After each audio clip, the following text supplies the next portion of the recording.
আমাদের বৈষম্য বিরোধী ছাত্র আন্দোলনের ব্যানারে গত কালকে থেকে একদম আমাদের প্রথম এবং প্রধান এবং সবচেয়ে গুরুত্বপূর্ণ যে প্রোগ্রামটি সেটি হচ্ছে যে আমাদের যে ভাই বোনেরা আসলে আহত হয়ে ঢাকা সহ বাংলাদেশের বিভিন্ন হসপিটালে তারা কাতরাচ্ছে, আমরা তাদের কাছে ছুটে যাচ্ছি। আমাদের যতটুকু সময় এবং সামর্থ্য রয়েছে সেই জায়গা থেকে আমরা আজকে এ পর্যন্ত প্রায় 15টি হসপিটালে গিয়েছি। আমাদের একটি অবজারভেশন রয়েছে যেটি আমরা তুলে ধরতে চাই। ঢাকা শহরের বড় বড় যে হসপিটালগুলো রয়েছে, সরকারি হসপিটালগুলো, যেমন আপনি যদি Dhaka medical college, Suhrawardy medical college কিংবা সলিমুল্লাহ মেডিকেল কলেজের কথা বলেন, এই মেডিকেল কলেজগুলোতে সবচেয়ে বড় যে সমস্যাটি আমরা দেখতে পাচ্ছি সেটি হচ্ছে যে রোগীর আধিক্য। যতজন সেখানে রোগী থাকা সম্ভব তার চেয়ে ডাবলেরও বেশি রোগী রয়েছে। সেই জায়গা থেকে আমরা আমাদের স্বাস্থ্য অধিদপ্তর কিংবা স্বাস্থ্য মন্ত্রণালয়ের থেকে আমাদের একটি গুরুত্বপূর্ণ দাবি বা চাওয়া, সেখান থেকে যেন যতটুকু রোগী সেখানে থাকা সম্ভব ওইটুকু রেখে বাকিদের প্রপার ট্রিটমেন্টের জন্য প্রাইভেট হসপিটালগুলোতে রাষ্ট্রীয় খরচে পাঠানো হয়, যেন তাদের প্রপার ট্রিটমেন্টই হয়। এর প্রধান কারণটি হচ্ছে আমরা প্রাইভেট হসপিটালগুলোতে কয়েকটি জিনিস লক্ষ্য করেছি। প্রথমটি হচ্ছে তারা প্রাথমিক চিকিৎসা দিয়েই তাদেরকে বিভিন্ন সরকারি হসপিটালে পাঠিয়ে দিয়েছে, এবং বিভিন্ন প্রাইভেট হসপিটালে গিয়ে আমরা যেটি দেখেছি যে প্রাইভেট হসপিটালে রোগী প্রায় নেই বললেই চলে, দুই একটি প্রাইভেট হসপিটাল ছাড়া সকল রোগী এখন সরকারি হসপিটালে, কারণ ওই মানুষগুলো আসলে আর্থিকভাবে তাদের ওই সামর্থ্য সেটি নেই। সেই জায়গা থেকে আমাদের একটি দাবি থাকবে যে ওই যে প্রাইভেট হসপিটালগুলোতে এখনও যারা রয়েছে, যদিও আমরা দেখেছি যে একটি স্বাস্থ্য অধিদপ্তর বা স্বাস্থ্য মন্ত্রণালয় থেকে একটি প্রজ্ঞাপন দেওয়া হয়েছে যে সকল জায়গায় তাদের যত রকমের খরচ রয়েছে সেটি যেন মওকুফ করা হয়, এবং যদি তারপরও প্রাইভেট হসপিটালগুলোতে কিছু বিল নেয় সেটি যেন ন্যূনতম একটি মেডিসিন বিল নেয়। সেই জায়গায় আমাদের আবেদন থাকবে যে প্রত্যেকটি জায়গায়, হোক সরকারি হোক বেসরকারি হসপিটালগুলোতে, যেন যারা আন্দোলনকারী রয়েছে যে বয়সেরই হোক না কেন, আন্দোলনকারী যারা রয়েছে ঢাকার হোক ঢাকার বাইরের হোক, সকলের এই চিকিৎসা ফিটি যেন মওকুফ করা হয়, কিংবা যদি সেখানে কোনো পেমেন্ট করা প্রয়োজন হয় সেটি যেন রাষ্ট্র সেই দায়িত্বটি নেয়। এটি একটি কথা।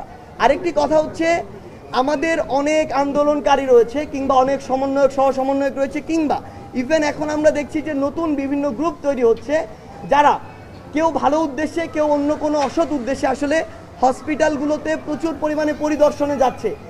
এটি যাওয়ার বেশ কিছু সমস্যা রয়েছে, তাদের অনেক বড় সংখ্যা যাচ্ছে, যেটি আমাদের ওইখানকার আসলে স্বাস্থ্যগত যে নিরাপত্তা কিংবা পরিচ্ছন্নতা এই ইস্যুটিকে সমস্যা করে। অনেকে খাবার দিতে টিম নিয়ে যাচ্ছে, অনেকে পুরো মিডিয়া টিম নিয়ে যাচ্ছে সেখানে। আমাদের আপনাদের কাছে রিকোয়েস্ট, এবং আপনাদের মাধ্যমে সকলের কাছে রিকোয়েস্ট, আমরা ওই হসপিটালের ভিতরের যে নিরাপত্তা কিংবা স্বাস্থ্যগত যে ঝুঁকি, এই বিষয়গুলো মাথায় রেখে সেখানে যেন পর্যাপ্ত যতটুকু আমাদের হাইজিন মেনটেন করা উচিত সেটুকু যেন আমরা করি। এবং সরকারি হসপিটালগুলোতে ইতিমধ্যে আমরা জানতে পেরেছি যে তারা এক্সট্রা একটি হাই কেয়ার ইউনিট তৈরি করবেন, সেই জায়গার নিরাপত্তা যেন আমরা বজায় রাখি, এটি একটি বিষয়। এবং আমাদের থেকে যেটি আমরা এই হসপিটালগুলোতে ঘুরে যেটি দেখেছি, আসলে আমাদেরকে শোনানো হয়েছিল ওই ফ্যাসিস্ট সরকার যতদিন ছিল যে আমাদের উপর নাকি শুধুমাত্র রাবার বুলেট ছোড়া হয়েছে। আপনি হসপিটালের বেডগুলোতে যান, কারা আছে, শরীরের এক পাশ দিয়ে বুলেট ঢুকেছে, আরেক পাশ দিয়ে বের হয়ে গিয়ে আরেকজনকে আঘাত করেছে, ওই বুলেটগুলো পর্যন্ত ব্যবহার করা হয়েছে। আপনি গিয়ে দেখুন এক একজন কিভাবে কাতরাচ্ছে। এই যারা একটি গণহত্যার মতো একটি বিষয়ের সাথে জড়িত ছিল, আমরা ছাত্র সমাজ এবং বৈষম্য বিরোধী ছাত্র আন্দোলন বলতে চাই তাদের যেন এই গণহত্যার দায়ে বিচারটি দেশে এবং আন্তর্জাতিক মহল থেকে হয়, এই কথাটাই আমরা বলছি। এবং প্রাইভেট হসপিটালগুলোতে লাখ লাখ টাকা নিয়ে নেওয়া হয়েছে যাদের অলরেডি ডিসচার্জ করা হয়েছে। আমাদের আবেদন থাকবে অন্তর্বর্তীকালীন সরকারের কাছে কিংবা স্বাস্থ্য মন্ত্রণালয়ের দায়িত্বে যারা রয়েছেন তাদের কাছে, এই আন্দোলনকারী যারা রয়েছে, শুধু ছাত্র নয়, যে কোনো বয়সের হোক না কেন, তাদের যে বিলগুলো নেওয়া হয়েছে লক্ষ লক্ষ টাকা, এগুলো যেন প্রাইভেট হসপিটালগুলো ফেরত দিয়ে রিফান্ড করে তাদের যে ইমেজের একটি সংকট তৈরি হয়েছে সেই ইমেজটি ফিরিয়ে আনার ন্যূনতম যে চেষ্টাটি সেটি করে। এটি আমাদের সকল প্রাইভেট হসপিটালের কাছে একটি আবেদন থাকবে।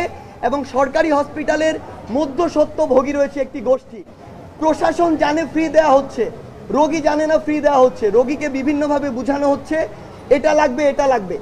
যে মধ্যস্বত্বভোগীরা এতদিন ধরে বাংলাদেশে এগুলো করেছে, অসৎভাবে টাকা ইনকাম করেছে, তাদেরকে আমরা হুঁশিয়ার করে দিতে চাই প্রশাসনের সহযোগিতায় ফার্দার আমরা যদি কাউকে এরকম কোনো কাজের মধ্যে দেখি তাদের বিরুদ্ধে চাকরিচ্যুত করা সহ যত ধরনের পদক্ষেপ নেওয়ার জন্য যত ধরনের ব্যবস্থা আমাদের পক্ষে নেওয়া দরকার আমরা তার সবগুলোই নিব।